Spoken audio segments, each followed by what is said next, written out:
Le syndrome de l'intestin irritable est le plus fréquent des troubles fonctionnels digestifs. Il s'agit d'une maladie chronique qui n'est pas grave en soi, mais qui peut altérer la qualité de vie de façon importante. Il est important d'avoir une bonne relation patient-médecin et également de faire ce qu'on appelle de l'éducation thérapeutique. En effet, le niveau de connaissance des patients sur cette maladie est faible. Ils peuvent craindre que cette maladie évolue vers un cancer ou un autre type de maladie. Donc il faut leur rappeler le caractère bénin de cette maladie, ce qui n'exclut pas qu'ils ont une altération de la qualité de vie qui est parfois importante.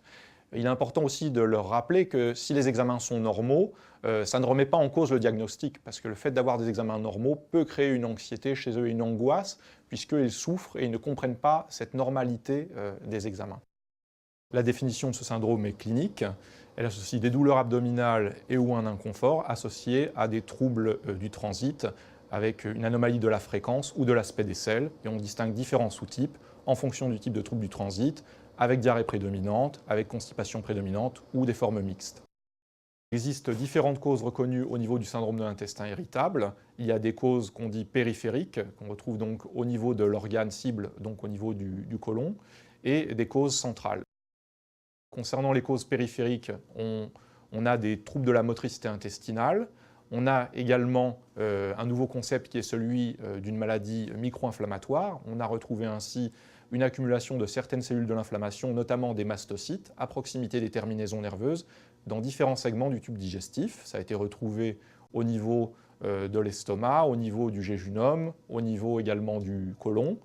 On a également des troubles de la perméabilité intestinale. En effet, la barrière entre le milieu intérieur, le tube digestif, et la muqueuse n'est pas complètement étanche, et différentes parties qui sont dans la lumière du tube digestif, comme des bactéries ou différentes choses qui peuvent être sécrétées également, peuvent passer plus ou moins facilement à travers cette paroi en fonction d'anomalies de la perméabilité. Ce qui a été retrouvé, c'est plutôt une perméabilité qui était augmentée dans le syndrome de l'intestin irritable. On trouve également des anomalies du microbiote intestinal, ce qu'on appelle c'est l'ensemble de la flore intestinale qui représente à peu près 1 kg de bactéries. On a 10 puissance 14 bactéries au niveau du tube digestif et on a retrouvé des anomalies comparées à la flore de sujets sains. Il y a également certains sujets pour lesquels on aurait une pullulation de bactéries au niveau de l'intestin grêle, alors que normalement les bactéries sont moins fréquentes au niveau de l'intestin grêle qu'au niveau du côlon. Enfin, récemment, parmi les nouvelles hypothèses, il y a des anomalies du métabolisme des acides biliaires qui pourraient entraîner soit de la diarrhée, soit une constipation. Et ces acides biliaires sont métabolisés notamment par les bactéries du tube digestif. Enfin, l'alimentation peut jouer un rôle à différents niveaux.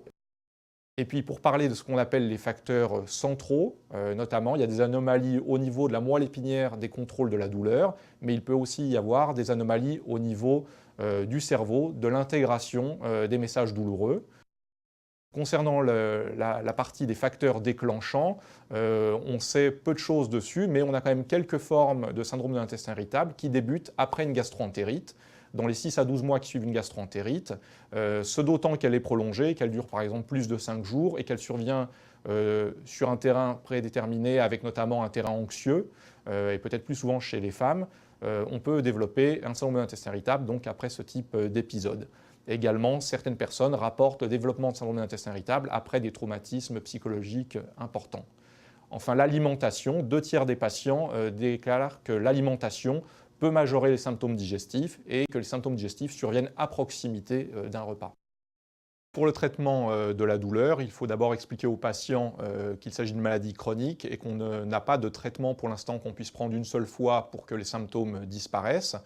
Alors, on essaye de fixer des objectifs raisonnables, comme par exemple la diminution de la douleur de 30 à 50%. Il y a également différentes façons d'aborder le traitement, un traitement en continu ou un traitement des épisodes douloureux. En première intention, on utilise et on recommande l'utilisation d'antispasmodiques. En seconde intention, après échec de ce premier traitement, on utilise des antidépresseurs à des doses plus faibles que celles utilisées habituellement dans la dépression. Également, certains traitements alternatifs ont fait la preuve de leur efficacité, c'est le cas de l'hypnose. Donc ça, c'est la première chose. La deuxième chose qu'on peut faire pour mieux vivre au quotidien, c'est peut-être maintenant on a des données sur l'efficacité de pratiquer une activité physique qui peut diminuer la sévérité de la maladie et également, dans certains cas où l'alimentation peut avoir un rôle prédominant, de prodiguer des conseils alimentaires simples. sans exagération, car on a parfois une tendance à suivre de façon trop scrupuleuse les régimes et on pourrait avoir des évictions alimentaires trop importantes de la part de certains patients.